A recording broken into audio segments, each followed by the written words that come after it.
वापस लो, वापस लो। मुर्दाबाद चंडीगढ़ प्रशासन, मुर्दाबाद चंडीगढ़ प्रशासन, मुर्दाबाद चंडीगढ़ प्रशासन, मुर्दाबाद। देश महाजन सेक्टर 3 मार्केट का प्रेसिडेंट हूँ। आज सुबह मैंने जब पेपर में पढ़ा कि चंडीगढ़ प्रशासन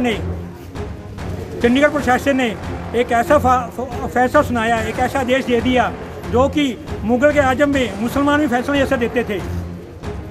तो उसमें कहा गया कि कुछ चंद दुकानें बंद रहेंगी, बाकी दुकानें खुलेंगी। मुझे ये समझ नहीं आता, क्या लोगों को आवाजाही का बंद नहीं है? लोग आ जा सकते हैं, किराने की दुकानें खुली हैं, सभी जरूरी चीज़ें खुली हैं, हलवाई खुले हैं, होटल खुले हैं। क्या उन पर रश नहीं होता? क्या कोरोना लिखा कर आया है? सिर्फ कपड़े वाले या ज्वेलरी या बूट वाली दुकानों पर आएंगे, बाकी दुकानों पर नहीं जाएंगे हम? उनके फैसले का मुझे अब तक समझ नहीं आया। हाँ, उन्हें कर्फ्यू लगाना था, सारे चंडीगढ़ में कर्फ्यू लगाते, 2 दिन किसी को अंदर बाहर ना निकलने देते, सभी दुकानें बंद कर देते। लोगों को जरूरी चीज़ें खरीदनी है, 2-3 दिन पहले जरूरी चीज़ें खरीद सकते हैं, वो 2 दिन पहले भी जरूरी चीज़ें खरीद सकते हैं। उनको क्या हो गया मुझे अब तक नहीं समझ आया। उन्होंने कैसे ये फार्मूला, कैसे उन्होंने फैसला दिया? एसी कमरे में बैठ जाते हैं, एसी कमरे में बैठ के फैसला दे देते हैं। उनको नहीं पता कि बाहर एक्चुअली चीज़ क्या है, कि नहीं है। जो उनको मिलता है वही कहते हैं वो। उनको ये पूछा जाए कि जब बिजनेसमैन जो है वो किराया नहीं देता, सबसे ज़्यादा टैक्स देता है। उन्होंने 6 से 10 एम्प्लॉई रखे हुए हैं, एम्प्लॉई को सैलरी देता है, सब कुछ देता है, इनकम टैक्स, सेल टैक्स, सब कुछ में देता है। जो उसकी दुकान 4 दिन बंद रह जाए तो उसको कौन पैसे देगा? सैलरी वाला इंसान बाहू जो अपने आप को जो प्रशासन लिखता है, वो 6 दिन छुट्टियाँ मना लेते हैं, 6 दिन छुट्टियाँ मनाते हैं, कहते हैं हमारे ऑफिस में कोरोना आ गया, हम छुट्टी पर घर पे है। उनको फिर भी पे मिलती है, तनख्वाह मिलती है। किसी किराने दुकानदार या किसी दुकानदार जो 2 दिन बंद हो जाता है, उसको 1 पैसा मिलता है।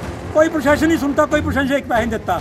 हमारी यही मांग है, हमारी तो एक यही मांग है, यदि दुकानें सभी खुलाएं, यही कर्फ्यू लगाना, सारे चंडीगढ़ में कर्फ्यू लगाए, टोटली कर्फ्यू लगाए, हमें इतराज़ नहीं है।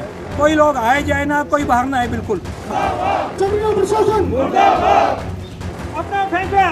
मैं परमजीत सिंह, सेक्टर 23 मार्केट व्यापारी, कपड़े का व्यापारी। 2 महीने 3 महीने पहले भी जब प्रशासन ने लॉकडाउन लगाया था तो हमने देश हित में, अपने लोगों के हित में हमने वो लॉकडाउन का पूरा सहयोग किया, साथ दिया। उसके बाद जब हमने अपनी दुकानें खोली तो हमें क्या लगता है कि उसके बाद ग्राहक की बिल्कुल कम होगी, एक डर का माहौल फैल चुका था, जिससे हमारे कारोबार में घाटा तो पड़ा ही पड़ा। साथ में जो 2 महीने हमने लॉकडाउन में अपनी जेब से जो लड़कों को सैलरीज दी, जो हमने अपने खर्चे पूरे किए, वो निकालने बड़े मुश्किल हो गए।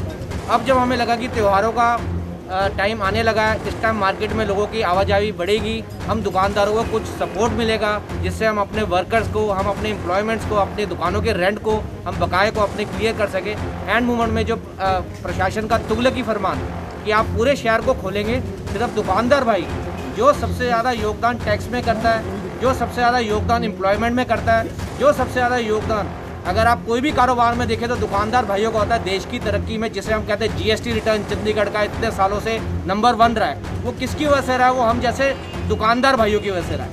अब जो ये तुगलकी फरमान आया, इसमें हमें ये नहीं समझ आया कि हम अपने बच्चों की फीस, हम अपने वर्कर्स की सैलरी और जो हमारी दुकानों के किराए हैं वो, और जो बैंक की हमारी किस्त है, सरकार ने कह दी आप किस्त 3 महीने बाद दो, पर उसमें पेनल्टी तो आपने जो ब्याज है वो तो बढ़ा के दी है।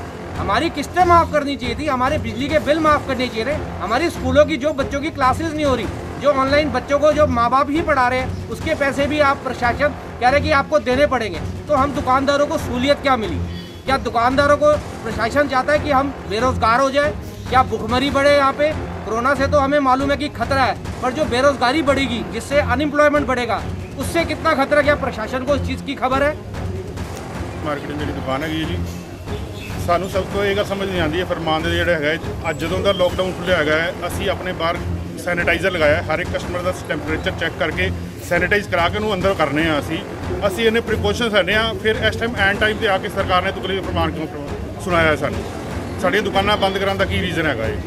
जब ਅਸੀਂ 45 दिन ਪਹਿਲਾਂ ਅਸੀਂ ਬੰਦ ਕਰ ਹੀ ਰੱਖੀ, ਉਹਦਾ ਬੜੀ ਮੁਸ਼ਕਿਲ ਨਾਲ ਅਸੀਂ ਉਹ ਖਰਚੇ ਪੂਰੇ ਕਰਨੇ ਸ਼ੁਰੂ ਕੀਤੇ ਸੀ, ਦੁਬਾਰਾ ਫੇਰੇ ਫਰਮਾਨ ਆ ਗਿਆ ਹੈਗਾ। ਇਹਦੇ ਨਾਲ ਅਸੀਂ ਆਪਣੇ ਵਰਕਰਾਂ ਨੂੰ ਕੀ ਕਰਾਂਗੇ? ਵਰਕਰਾਂ ਤੋਂ ਸਾਨੂੰ ਛੁੱਟੀ ਕਰਨੀ ਪੈਣੀ ਹੈ, ਉਹਦਾ ਕੌਣ ਧਿਆਨ ਰੱਖੇਗਾ, ਜਾਂ ਸਾਡੇ ਦੁਕਾਨ ਦਾ ਕੌਣ ਧਿਆਨ ਰੱਖੇਗਾ? मेरा चरणजीत सिंह, चेयरमैन चंडीगढ़ व्यापार मंडल। ये जो प्रशासन का फैसला लेट नाइट एकदम मैंने लगता कि बिना सोचे समझ तो किया गया, एक गलत फैसला है कि सिर्फ आप दुकानें ही बंद करती हैं, ਜਦੋਂ कि इंडस्ट्री एरिया खुला है, दूसरे ऑफिस प्राइवेट ऑफिस खुले हैं। और लोग आ जा रहे हैं। पिछे देखा गया कि दुकानों तो कोई ऐसे केस नहीं आए कि कोरोना फैलिया होए, उल्टा इन्होंने गवर्नमेंट ऑफिस जो ज़्यादा केस आए हैं, DC ऑफिस भी आए हैं और दूसरे ऑफिस भी आए हैं।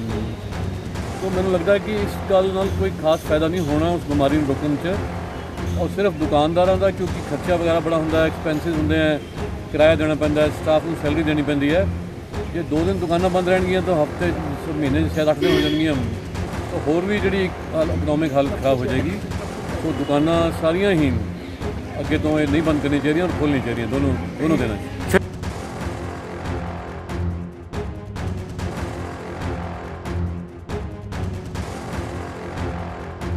प्रदर्शन इनको सिंपल आगे बताया कि जो भी इनकी प्रॉब्लम प्रशासन को जाके बताएंगे, मान गए।